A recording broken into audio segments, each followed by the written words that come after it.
Good afternoon, students. I hope you are doing well. This is another class on the module DPR3704, which is Production Digital. This is a continuation on guidelines. I'm aware that most of you only finished your registration last week, and there is a class on assignment 1 that was posted last week. So I would advise that please kindly go back and view that class, because we speak of the core issues within this particular module. So viewing all classes will ensure that you understand what is expected of you at all times. This is a request that you do so, that you utilize everything in this particular module, everything that is supplied by your lecturers. You are supposed to view it or read it, because it's the guidelines that we offer from time to time, taking into account the various issues that we encounter. Welcome. This is a continuation again on guidelines for assignment 1.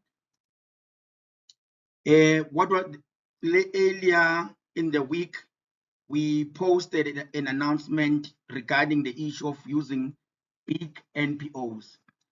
What do we mean? Some of you have started work with big NPOs. There is nothing wrong with that. But remember, we now say it's important from the onset not to even use the name of the big NPO, but to create an alternative name. That is why in your announcements, we have a section that is dedicated to pseudonyms, the use of pseudonyms for big organizations. So take that into account, that we do advise you to use pseudonyms, especially when dealing with big organizations. This means there is a reputation at stake for the big organization if some of their stakeholders or potential donors searches for their name on, let's say, on a search engine such as Google. And then what happens is that because you are using the same name as that of the big organization, they land on your page, and then they assume that that particular organization is not what they think it is. They might assume that whatever it's presenting, it's not of a professional standard or of the caliber that they are looking at. So I would say from now on, if you're doing, everyone who's working with big organizations, kindly use pseudonyms from the onset. So you tell your contact person that I will use a synonym from the onset. So let's say, for example, it's gift of the givers. Immediately from the onset, you create your own synonym, and then you provide a declaration that is in the announcements where we state that, that this particular blog or study has been carried out with this big organization, but an alternative or a pseudonym has been used for that particular organization, since we want to limit harm to the name of the big organization. This is the only way we can get access to these big organizations, so that you can be able to get the experience that you need. So it is, the onus is on you to respect these big organizations if you choose to work with big organizations. But from now on, what we recommend, you can carry on. Again, I don't want to scare you on this issue, but it's important that those who have started with big NPOs continue. Where you can, please change and use a pseudonym. There's nothing wrong with using a big organization, but use a pseudonym, create an alternative name for reputation purposes, please. And then those who are about to get NPOs, I would recommend that you go and actually approach only small NPOs from now on. So some examples of small NPOs could be a local church, a local creche, daycare center, a soup kitchen, a community groups or community policing forums, neighborhood watch, and there are many more groups that are organized around community gardens, community projects for non-profit. Keep in mind, these are non-profit. These should be non-profit organizations. You are not to go for profit-making organizations. You must use an existing NPO for work integrated learning purposes. You are meant to acquire a skill by working with these NPOs.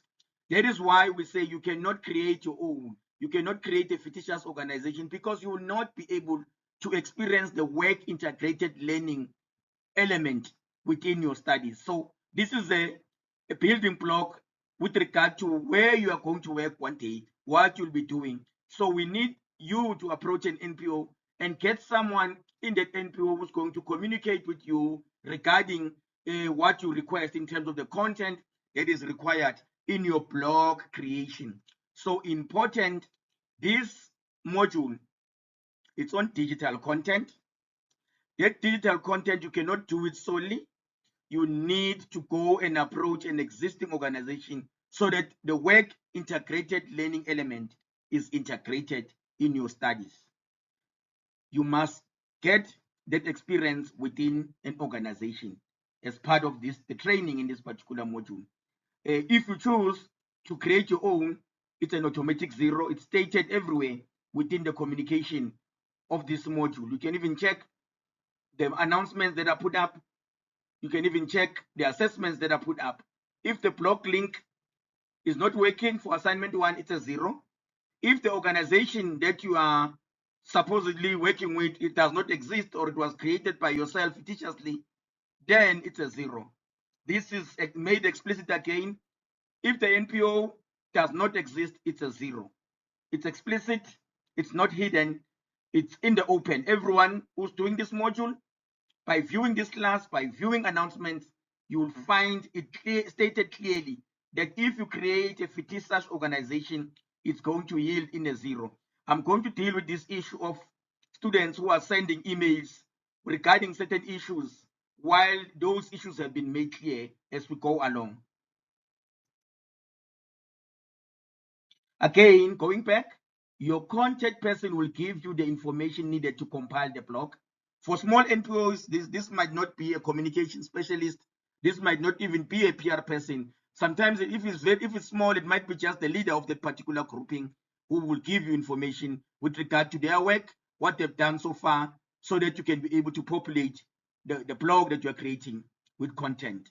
Some students end up being requested by such NPOs to sustain the blog past this module, which is a foot in the door for a portfolio of evidence when applying for a job opportunity. So do not underestimate or undermine this particular project, this particular module, this particular blog that you're creating. Some small NPOs learn to appreciate such communication by you doing this blog, by approaching them and doing this blog, and then they get people who start to understand what kind of work they are doing for a community. Hence, and they end up being able to attract stakeholders, various stakeholders such as donors and sponsors who come through and support them. There are cases of students who have continued on with the blogs that they've created for NPOs in this particular module, who came back to me and requested that they continue, that the organization was very much impressed with what they've created. So it is important that you get enthusiastic, find the energy to work on this blog and do it to the best of your ability. You might not know that maybe it might land you a job. So keep that in mind. The work integrated learning issue or element is the one that can actually lead to you being recruited one day. You learn to create digital content in this particular module. We want everything to be online in terms of a blog, not in written form. That is why we say only submit the blog link for assignment 1 and assignment 3. You learn to create digital content.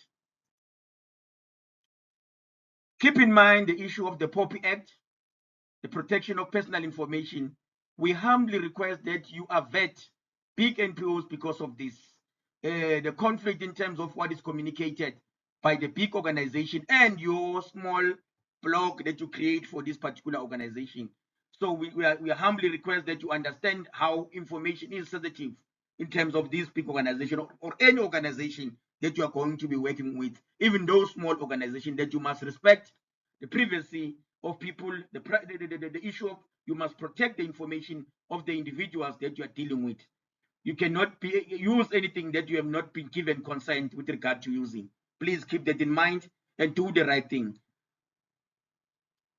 So again, going back to the issue of the conflict of interest when working with big organizations, there can be a duplication of communication that lead to various stakeholders of big NPOs landing on your blog or pages, whereby they start doubting the reputation of the big NPO that you're about to attract or to approach, sorry. You only submit the blog link. All the information for assignment 1 must be on the blog. This is a must do. This is mandatory. You only submit the blog link. We grade everything that is on the blog. Again, as I said, I'm going to speak to the issue of sending emails. It is your right as a student to send emails to your lecturers to query anything that you do not understand. This I do agree with, and we are willing and we are responding to emails. We've been responding to letter requests. As far as we are concerned, all letter requests have been honored so far. We are still waiting for those requests, and we do reply, we do expedite that particular process so that we give you time to go out and actually secure an NPO. So what do I mean when I'm speaking to the issue of an influx of emails that some of them you realize they shouldn't have been sent? Please do check the announcements and videos before sending an email. It means we want you to be in touch with this module on a weekly basis. You need to be updated with regard to what is going on in the module.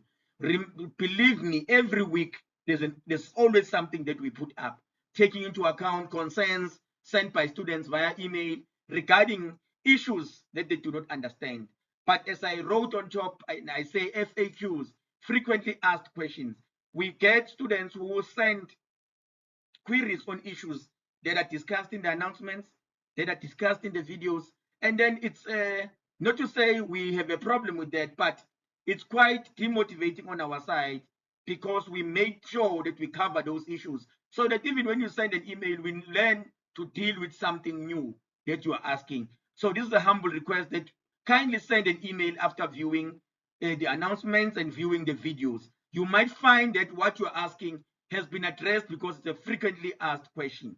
So just try and make sure that when you send an email, you have gone through your work, you have gone through the learning units, you have gone through the announcements, the whole entire syllabus and what is posted on my UNISA before you can. And then after that, if you don't find anything that answers what you want to ask, then you are more than welcome to come through with an email. But believe me, in this particular module, most of the things that you want to ask have been addressed before under announcements and videos because over time they tend to be frequently asked questions.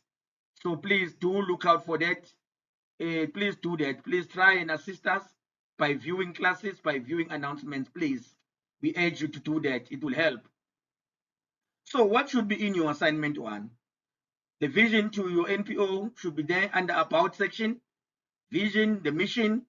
There should be contact details, a telephone number, the name of the contact person, the name of the NPO, the email address if it's available, the physical address of the NPO, and preferably even telephone numbers of the NPO for us to be able to contact them to authenticate whether you did approach them.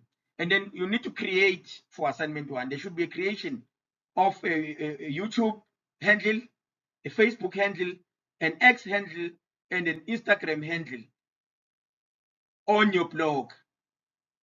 And these, when we click on these handles, one should be taken to your pages that you have created on these social media platforms. What else should be in assignment 1? There should be 4 successful stories. Take into account again the POPI Act, the Protection of Personal Information Act. So play pictures or avoid using pictures. There's no need for you to use pictures on your stories. You can play them if you want to use pictures, but try and play the faces. You have to play the faces in order to protect the identity of those particular people that we have taken a picture of, or you can even avoid using pictures. We will not penalize you for not using picture, but we understand that you will be respecting the POPI Act, the protecting the information of individuals. And then there should also be a press release within assignment 1 that is embedded on your blog that should speak to 2 future events that the organization is going to host during the course of this particular year.